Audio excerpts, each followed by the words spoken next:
Good morning everyone. Practice set number 90 पर आ जाइए UPPSC RO के लिए।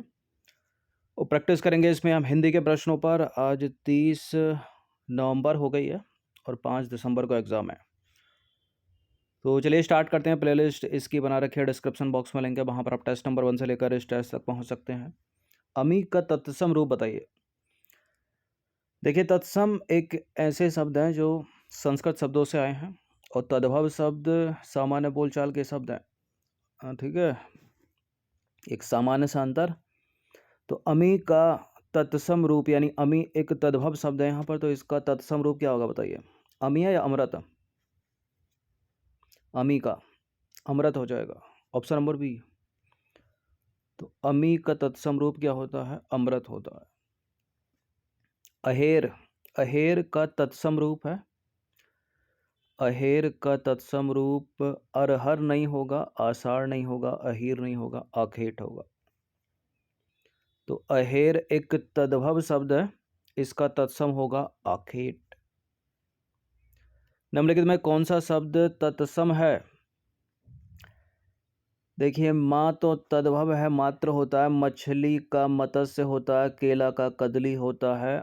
अमूल्य यहाँ पर एक तत्सम शब्द है, तो अमूल्य एक तत्सम शब्द है, इसका तद्भव होगा अमोल। ठीक है, बाकी माँ का तत्सम मात्र, मछली का मत्स्य और केला का होगा कदली। इंपॉर्टेंट है केला।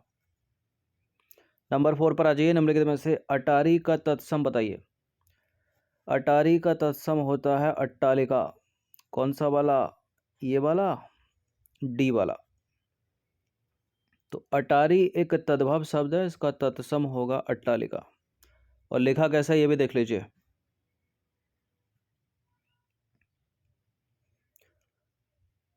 क्वेश्चन नंबर 5 पर आ जाइए। निम्नलिखित शब्दों में तत्सम शब्द कौन सा है? तत्सम शब्द इसमें है, देखिए, तपसी तो तद्भव है, तपस्वी होता है, थोड़ा का स्तोक होता है, जत्था भी एक तद्भव शब्द है। यहाँ पर अग्नि तत्सम होगा, इसका तद्भव होता है आग। तो अग्नि जो है एक तत्सम शब्द है, यहाँ पर इसका तद्भव आग होता है।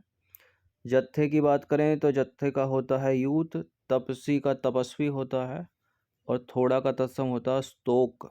ठीक है, स्तोक। कटहरा शब्द का तत्सम रूप है। कटहरा का बताइए, कटहल हो जाएगा या काष्ठ ग्रह हो जाएगा या कंठफल होगा? कंठफल तो होगा नहीं, कंठफल कटहल का होता है, कटहरा का हो जाएगा काष्ठ ग्रह। तो कटहरा का क्या हो जाएगा? काष्ठ ग्रह। तो कटहल का तत्सम रूप कंठफल। नंबर 7 पर आ जाइए। निम्नलिखित में से कौन सा काटना का तत्सम है? काटना का कटित नहीं होगा, कटन नहीं होगा, कर्तन हो जाएगा काटने का। तो काटने का तत्सम क्या हो जाएगा? कर्तन। नंबर 8 पर आ जाइए। ऊन का तत्सम रूप क्या है? ऊन का होता है ऊण। ये वाला या डी वाला? डी वाला होगा। तो ऊन का क्या हो जाएगा? ऊन का हो जाएगा ऊण। नंबर 9 पर आ जाइए। निम्नलिखित में से उलाहना शब्द का तत्सम होगा। उलाहना का क्या होगा? निंदा नहीं होगा, झगड़ा करना नहीं होगा, उलाहना का हो जाएगा उपालंब। उपालंब। उलाहना का क्या हो जाएगा? उपालंब। निम्नलिखित में से कंगन का तत्सम रूप बता दीजिए। कंगन का तत्सम रूप कंकती नहीं होगा, कंकती कंघी का होता है, कंकड़। कंकड़ या कंगण? कंकड़ होगा कंगन का। तो कंगन जो कि एक तद्भव शब्द है, इसका तत्सम होता है कंकड़। नंबर 11 पर आ जाइए। निम्नलिखित में से कौन सा शब्द तत्सम नहीं है? कपाट, कीटक, कूची और कुंभकार। कुम्हार का कुंभकार तत्सम है। ठीक है, कीटक भी तत्सम है, कपाट भी तत्सम है किवाड़ का। लेकिन कूची जो है एक तद्भव शब्द है, यहाँ पर कूची का जो तत्सम होगा, ठीक है, वो हो जाएगा कुचिका। 12वां प्रश्न है। निम्नलिखित में से तत्सम शब्द को पहचानिए। कारण तद्भव है, लोहा तद्भव है, बंदर तद्भव है, दूध तद्भव है। सारे के सारे तद्भव हैं क्या? नहीं। दूध एक तद्भव शब्द है, इसका तत्सम होता है दुग्ध। बंदर का तत्सम बानर होता है, लोहा का लोह होता है। यहाँ कारण जो है यही तत्सम शब्द है। तो कारण शब्द जो है वो एक तत्सम शब्द है।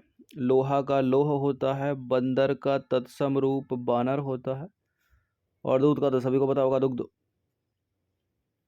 नंबर 13 पर आ जाइए। निम्नलिखित में से कौन सा तत्सम शब्द है? गोपाल, घर, कपूत, सूत। देखिए घर का ग्रह होता है तो ये तद्भव हो गया, ठीक है। कपूत कुपुत्र, सूत का सूत्र या कुछ और।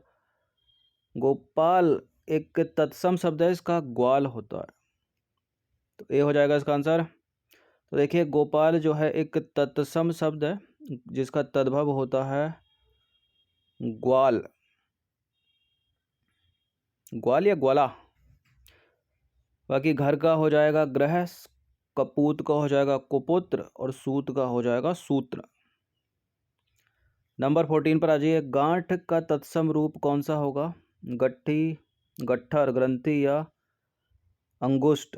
गांठ का हो जाएगा ग्रंथि, ठीक है। गांठ का तत्सम रूप क्या होगा? ग्रंथि। गोबर का तत्सम रूप बताइए तो। गोबर, गुरबर या गोमय या गुब्बार। गोबर का होता है गोमय, ठीक है। गोबर एक तद्भव शब्द है, इसका तत्सम होगा गोमय या गोमल भी होगा। नंबर 16 पर आ जाइए। निम्नलिखित में से कौन सा शब्द अनीक का पर्यायवाची है?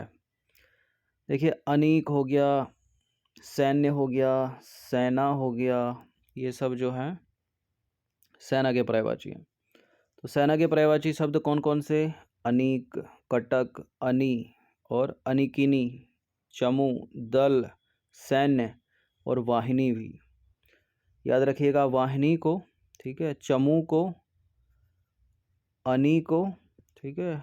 और देखिए अनी हो गया तो अनिकिनी भी याद रहेगा, फिर अनीक याद रहेगा, कटक को याद रख लीजिएगा।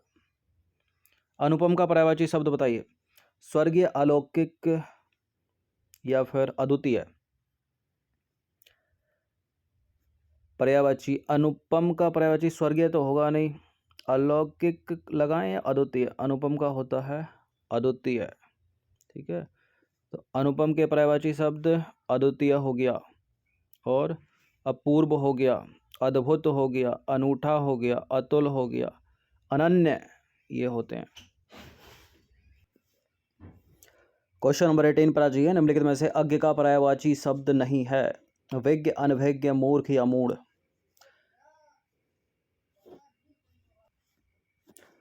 देखिए अज्ञ का पर्यायवाची यहाँ पर अनभिज्ञ भी होगा, मूर्ख भी होगा, मूढ़ भी होगा, लेकिन विज्ञ नहीं होगा।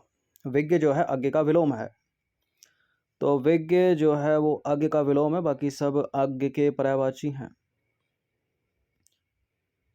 क्वेश्चन नंबर 19 पर आ जाइए। निम्नलिखित में से अनाज का पर्यायवाची शब्द है? चाह, शस्य, सलिल, रूपा।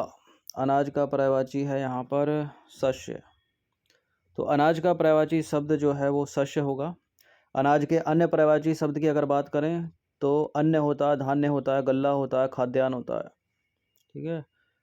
ये जो रूपा है वो चांदी का पर्यायवाची है, और चाह जो है वो इच्छा का पर्यायवाची है। सलिल जो है वो पानी का पर्यायवाची है। नंबर 20 पर आ जाइए। ओघ शब्द पर्यायवाची है किसका?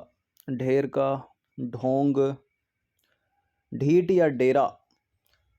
ओघ जो है वो ढेर का पर्यायवाची है, तो ओघ शब्द पर्यायवाची है ढेर का, समूह का, जमाव का, राशि का और पुंज का। नंबर 21 पर आ जाइए। अद्री शब्द का अर्थ है दुख, गीला, व्यर्थ, पर्वत।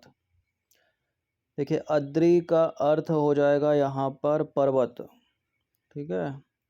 तो अद्री के पर्यायवाची हो गए, पर्वत हो गया, पहाड़ हो गया, शैल हो गया, गिरी हो गया, भूधर हो गया, अचल हो गया, महीधर हो गया, और नग हो गया, और भूभृत हो गया, धराधर हो गया।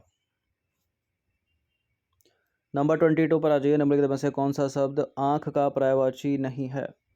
अक्षी, नयन, द्रग, द्रगंबु।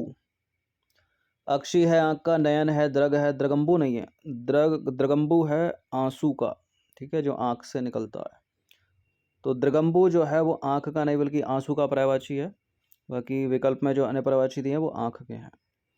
नंबर 23 पर आ जाइए। अंकलेश निम्नलिखित में से किसका पर्यायवाची है? अंकलेश बताइए किसका? कुबेर का, कल्पवृक्ष का, चपला का या फिर बादल का? बादल का तो नहीं है। चपला यानी बिजली बितुंडा, कल्पवृक्ष का भी नहीं है, यह है कुबेर का, मतलब धनाधीप। तो धनद, ठीक है, धनद, यक्षराज, धनाधीप, राजराज, किन्नरेश, धनपति, धनेश, धनेश्वर और अंकलेश आदि कुबेर के पर्यायवाची शब्द हैं। इंपॉर्टेंट है इसमें किन्नरेश, ठीक है, यक्षराज, राजराज और धनपति तो पूछेगा नहीं, और अंकलेश को याद रखिए। नंबर 24 पर आ जाइए। आसक्ति का पर्यायवाची है। आसक्ति का अनुरक्ति, अनुभूति, श्रद्धा, भक्ति क्या है? आसक्ति का है अनुरक्ति। तो आसक्ति का पर्याय अनुरक्ति है, अनुराग है, लगन है, लिप्तता है। उपानह शब्द किसका पर्यायवाची है? उपानह, उपानह पादुका का हो गया, ठीक है, जूते का हो गया उपानह। तो पादुका हो गया, पदत्राण हो गया, उपानह हो गया, उन्हीं हो गया, खड़ाऊ, ठीक है, ये सब जो है जूते के पर्यायवाची हैं। नंबर 26 पर आ जाइए। निम्नलिखित में से कौन सा शब्द कमल का पर्यायवाची नहीं है? बहुत सारे पर्यायवाची हैं कमल के, ठीक है, नीरज हो गया, पंकज हो गया, अरविंद हो गया, अंबुज हो गया, बारिद नहीं है। बारिद जो है वो बादल का पर्यायवाची है। तो बारिद जो है बादल का पर्यायवाची है, बाकी सारे के सारे कमल के पर्यायवाची हैं। नंबर 27 पर आ जाइए। निम्नलिखित में से कौन सा कमल का पर्यायवाची नहीं है? एक बार और। सरोज, जलद, पंकज, जलजात। जलजात है कमल का पर्यायवाची है, पंकज है, सरोज है, जलद नहीं है। जलद यहाँ पर बादल का पर्यायवाची है। तो जलद कमल का नहीं बल्कि बादल का पर्यायवाची याद रखिएगा। खगेश का पर्यायवाची है। खगेश का पर्यायवाची देखिए, खगेश हो गया, ठीक है, वैंते हो गया, ये सब गरुण के पर्यायवाची हैं। तो खगेश का पर्यायवाची वैंते है। खगेश, वैंते ये जो हैं वो गरुण के पर्यायवाची शब्द हैं। नंबर 29 पर आ जाइए। दिए गए विकल्पों में गोष्ठी का पर्यायवाची शब्द कौन सा है? कलेवर, काया, कोश, सभा। देखिए गोष्ठी हो रही है, सभा हो रही है, ठीक है। गोष्ठी के पर्यायवाची शब्द कौन कौन से हैं? सभा है और सांसद भी। नंबर 30 पर आ जाइए। तलवार का पर्यायवाची शब्द है। हलवार, करवाल और धरवार या धारदार। तलवार का पर्यायवाची शब्द यहाँ पर हलवार नहीं होगा, ना ही धारदार होगा, ना धरवार होगा। तलवार का हो जाएगा करवाल, ठीक है। तो तलवार के पर्यायवाची शब्द कौन कौन से हैं? करवाल, असी, कृपाण, चंद्रहास और शमशीर, ठीक है, ठीक है। एक अलिफ लैला सीरियल आता था जब बचपन में, तो शमशीर सुलेमानी होती थी, ठीक है, ये वही शमशीर है। करवाल याद रखिए। बाकी कृपाण तो एक धर्म के पास मिलती है, हमारे सिख धर्म रखते हैं। असी हो गया और चंद्रहास। तो 30 प्रश्न थे हिंदी के, इनकी प्रैक्टिस एक बार कर लीजिएगा। धन्यवाद।